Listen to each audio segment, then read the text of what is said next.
Ok. Está bien. Hola, hola, ya estamos en Facebook Live, ¿sí? Hola, Facebook Liveros, qué bueno que ya están sintonizándonos. ¿Sí se dice sintonizar en Facebook Live? ¿O es nada más el vicio de que crecimos escuchando el radio y la tele? No sé, siempre es una discusión que siempre tengo conmigo misma y es muy absurdo y no tiene ningún sentido. Yo soy Plaqueta, estamos arrancando la semana aquí en La Una, en Radio Fórmula, Telefórmula, Facebook Fórmula.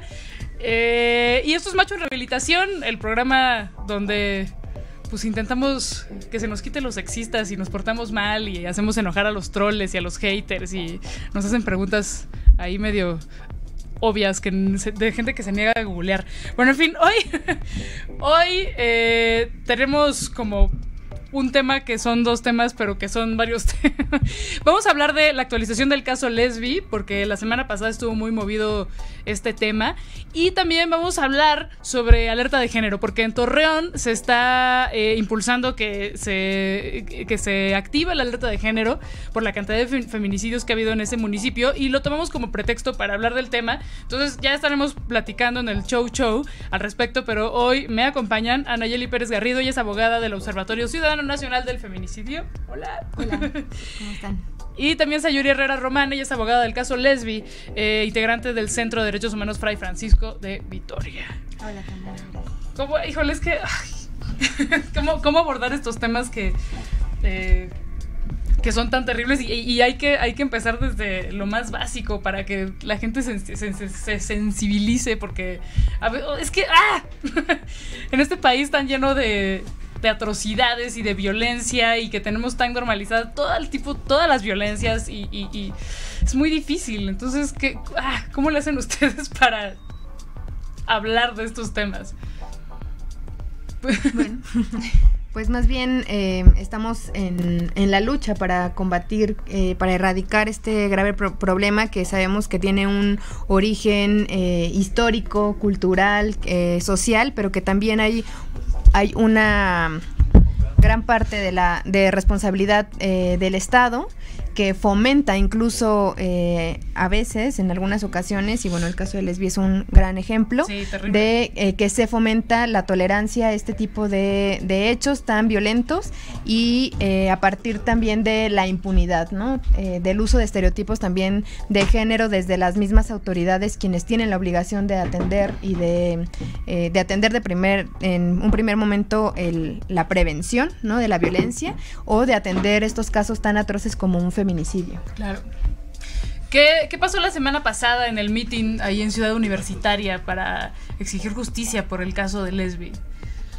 Bueno, desde el Centro de Derechos Humanos Fray Francisco de Vitoria estamos acompañando a la familia Lesbi, igual que el observatorio, y bueno, hemos acordado que cada 3 de mes vamos a hacer una acción para recordarle a nuestras autoridades y a la ciudadanía que está pendiente de justicia este caso, y que además está pendiente de nombrarse las cosas como son, como es el feminicidio de Lesbi Berlín. Por eso es que en Ciudad Universitaria hubo esta concentración en la que participó Araceli, la madre de Lesbi, y la señora Irinea, que también pues ha tenido una historia de lucha respecto de la justicia para su hija Mariana. Entonces estuvieron ambas frente a la torre de rectoría para recordar a nuestras autoridades que es importante que se pronuncien sobre el caso, que se pronuncie el rector y que se pronuncien también el consejo universitario. Por eso es que la acción se realizó allá. Sí, bueno, ya hablaremos un poco de lo que está pasando en Ciudad Universitaria, pero yo, como ex unamita, me quiero arrancar los pelos de la cabeza ante las medidas que están tomando, no solo en esto, sino en todos los casos de violencia y de criminalidad, que están su medida es enrejar los jardines, güey. Es como, no.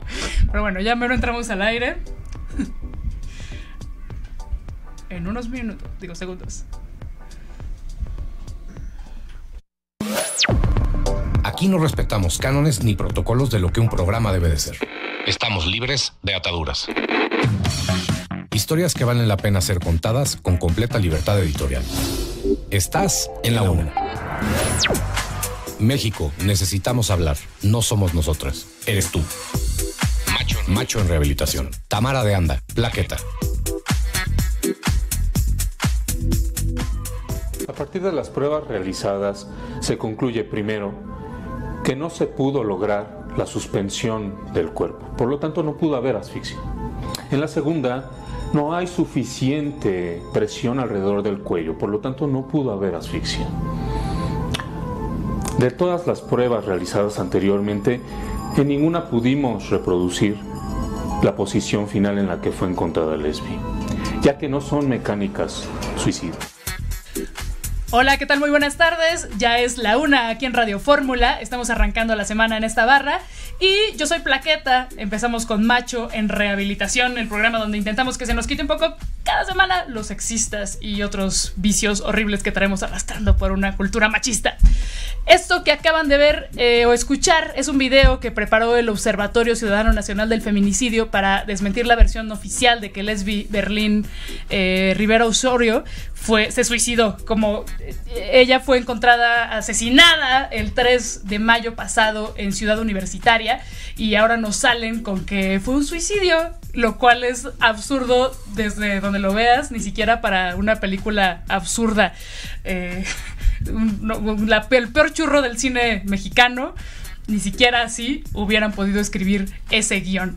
Pero bueno, para hablar de este tema y también de alertas de género, el día de hoy nos acompaña Sayuri Herrera Román. Ella es la abogada del caso Lesbi e integrante del Centro de Derechos Humanos Fray Francisco de Vitoria. Y también está con nosotros Anayeli Pérez Garrido. Ella es abogada del Observatorio Nacional del Feminicidio. Bienvenidas, muchas gracias por estar hoy aquí. Gracias, Tamara. Pues creo que es importante porque siempre surgen estos comentarios y siempre surgen estas dudas. Primero, es lo más básico. ¿Por qué existe la categoría de feminicidio? Porque siempre preguntan, ¿pero por qué no hay homicidio? Pero a todos nos matan. ¿Pero por qué? Violencia es violencia. ¿Por qué es importante atacar de raíz este problema y nombrarlo como es? Bueno, porque en la muerte violenta de mujeres, digamos, haciendo una diferencia entre un homicidio de hombres, en el caso de las mujeres presentan ciertas características que con la categoría de homicidio son invisibilizadas. Generalmente el tipo penal de homicidio, pues lo que garantiza es el derecho a la vida, pero en los casos de feminicidio, desde que empezamos a documentar en México con el contexto de Ciudad Juárez, visibilizábamos una serie de características de los asesinatos de mujeres, como son la presencia de violencia sexual, antecedentes de violencia que viven las mujeres en sus contextos principalmente familiares, no solo, pero en su mayoría. Es la exposición de los cuerpos o la presencia de lesiones, mutilaciones que expresan una hazaña y un odio hacia el cuerpo de las mujeres. Eso con el homicidio no se visibiliza.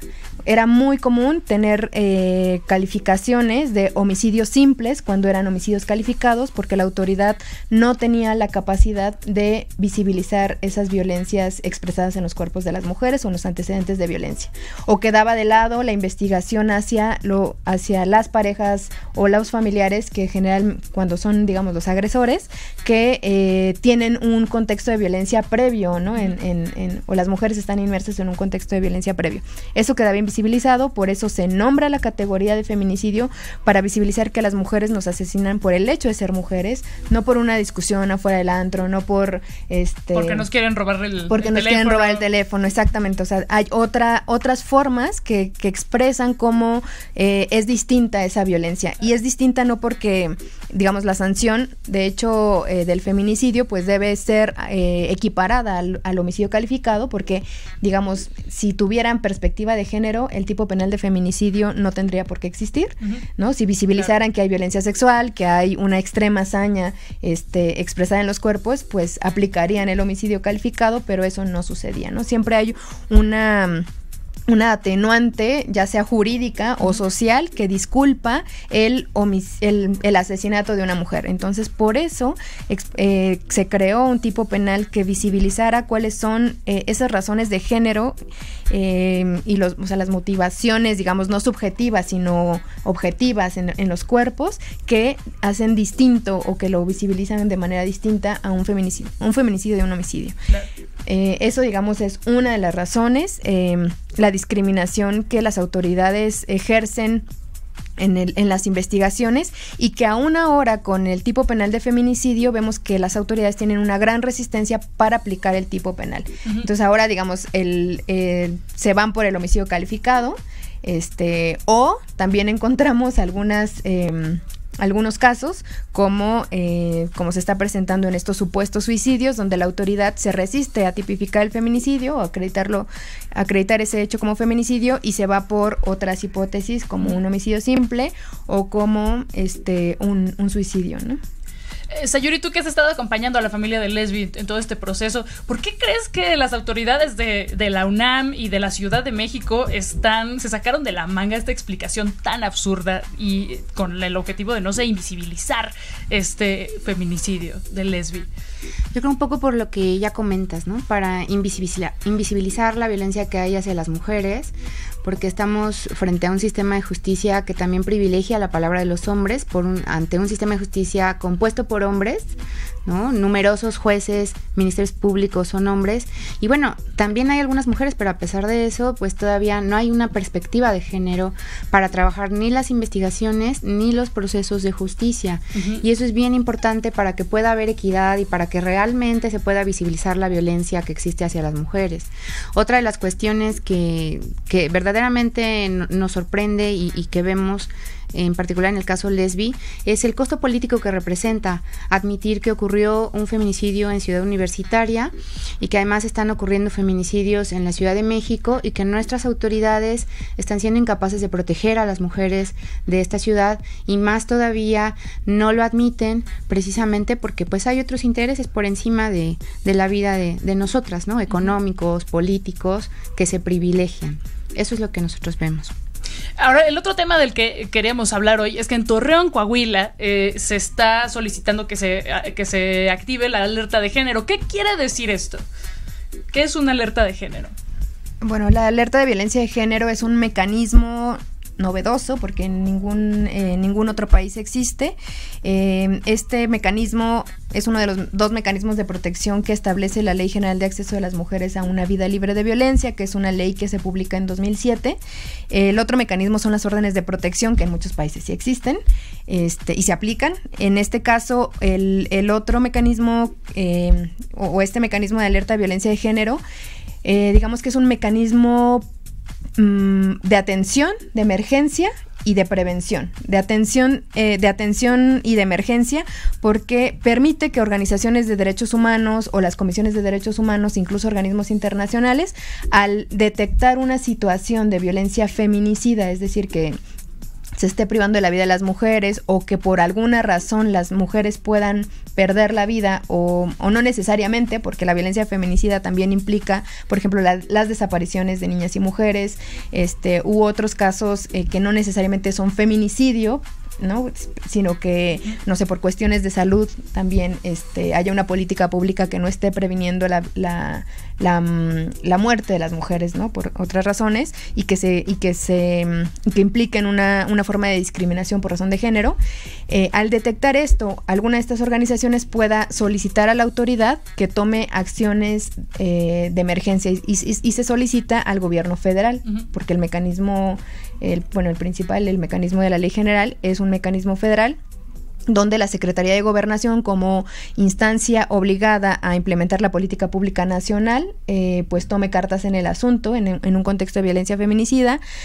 Hay un procedimiento para que se dicte o se declare la alerta de violencia de género, en el que se hace un diagnóstico previo y se le da a la autoridad, se le emiten algunas recomendaciones y la autoridad tiene 6 meses para cumplirlas. Si en ese lapso no se cumplen esas recomendaciones, se declara la alerta de violencia de género. Entonces se emite también por parte de la Secretaría de Gobernación una serie de medidas de prevención, de justicia y de seguridad para que traten las autoridades locales y en coordinación con las federales y municipales de erradicar esa situación específica en un territorio determinado. Claro. En un sistema tan podrido como el nuestro, la pregunta difícil aquí es, ¿funciona? ¿Ha habido resultados de los lugares donde ya lleva la alerta de género un rato? Perdón. Mira, desde el observatorio hemos acompañado algunas de las alertas de violencia de género, somos peticionarias en algunas de estas, y bueno, tenemos como el contexto nacional, ¿no? De qué es lo que está sucediendo. Te voy a hablar en particular del Estado de México, que es el mecanismo que yo en lo personal he acompañado desde el observatorio. Si bien no hay resultados todavía materiales, estadísticos, porque nosotras vemos que siguen asesinando a las mujeres, los ministerios públicos siguen no atendiendo, siguen justificando no sé, el tema de las 48 horas en caso de una desaparición o 72 horas, o sea, el criterio no importa. Que son cruciales. Que son cruciales. Sí somos, sí hemos sido partícipes, digamos, de ciertas modificaciones estructurales que son muy importantes, si quieres. Muy bien. Este es un tema vastísimo que nos daría para hablar absolutamente todo el día, pero se nos acabó el tiempo porque este es un programa muy cortito y ya vienen ahí los econochairos. Pero bueno, es una invitación para leer más, para escuchar, para sensibilizarse acerca de estos casos tan atroces. Muchísimas gracias por acompañarme. Yo soy Plaqueta y nos escuchamos la próxima semana en Macho en Rehabilitación. Se quedan con Ricky y Atolini.